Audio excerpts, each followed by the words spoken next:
Para sa kampo ni Vice President Sara Duterte, pili lamang at splice sa mga video na iniharap sa kamera kaugnay ng banta umano ng bise sa Pangulo at sa iba pa.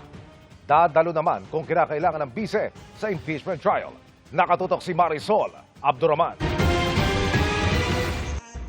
Kung umabot nga sa paglilitis sa Senado ang impeachment complaint laban kay Vice President Sara Duterte, tiniyak ng kanyang defense team na dadalo doon ang bise kung kailangan. Yun naman pong sa Senado, definitely magpa-participate tayo doon, no?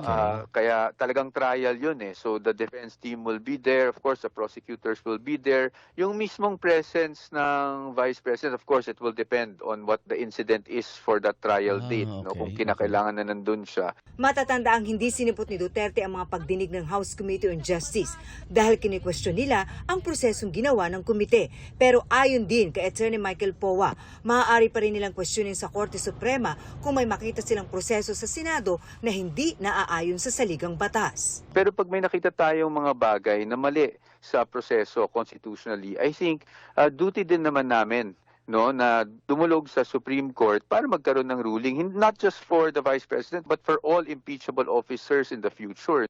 Kapag pinatay ako, patayin mo si BBM.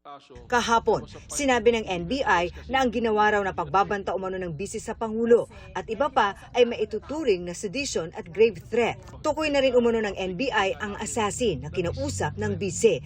Sa isang pahayag, sinabi ng abogado ng bise sa reklamong isinampa ng NBI na nakita sa pagdinig ang kakulangan ng akusasyon laban sa bise. Pili daw ang mga ebidensyang ipinanisinta at ang video ay spliced. Hindi pinansin ang konteksto ng mga pananalita ng bise at ang opinyon ay itinuring na facts. Ang hula ay inilatag na resulta ng investigasyon. Hindi raw ito maaaring maging basihan sa pagsasabing may probable cause at lalong hindi para sabihing may prima facie case laban sa bise na may reasonable certainty of conviction. Dagdag ni Attorney Powa. Meron bang krimen sa mga pahayag ng ating Vice Presidente, di ba? Hindi yung may assassin or whatnot. That is probably their position and we would respect that position, of course. But we have a different view. An assassin is, allegedly identified at some point. We will confront that. But sa ngayon kasi, ano bang mas importante?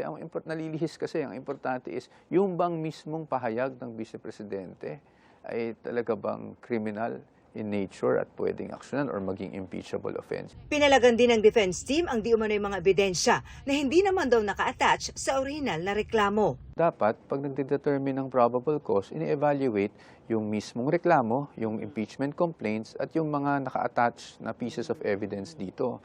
Pero kung susuriin natin itong mga impeachment complaints, wala naman pong naka-attach na mga pieces of evidence such as yung SALN, for example. That's why hindi natin alam kung ano naging basehan ng mga aligasyon na yon. May mga inilabas daw na ebidensya pero hindi naman daw galing sa mga complainant kundi sa komite. Kaya tanong ni Powa, how do we expect the respondent to intelligently respond to all of these allegations kung after the fact na nag-file kami ng answer tsaka sila biglang maghahanap ng mga ebidensya kuno?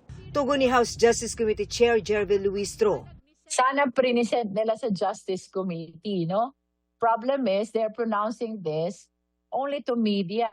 And we cannot appreciate those pronouncements if not made during the forum before the Justice Committee. Ngayong lusot na sa Committee on Impeachment Complaint, dadalhin na ito sa plenaryo para pagbotohan ng mga kongresista. Ayaw daw pangunahan ng defense team ni VP ang magiging resulta sa plenaryo. Pero umaasa silang may mga mambabatas na titingnang maigi ang committee report at ang mga constitutional issue na ni-raise ng kanyang kampo.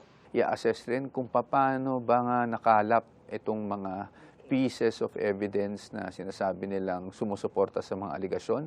Ito ba'y galing sa complainant o ito ba'y galing sa committee? Pwede ba yun? Is that constitutionally correct? Dahil syempre, hindi naman siguro natin gusto na magkaroon ng isang articles of impeachment na constitutionally infirm na itra-transmit sa Senate. Ipinagtanggol din ang bise ng kanyang kapatid na si Veronica. She can be many things, but she's not a thief, she's not dishonest. Ayun talaga. So I know that she can withstand what she's going through right now because she has her truth. And at the end, that will prevail.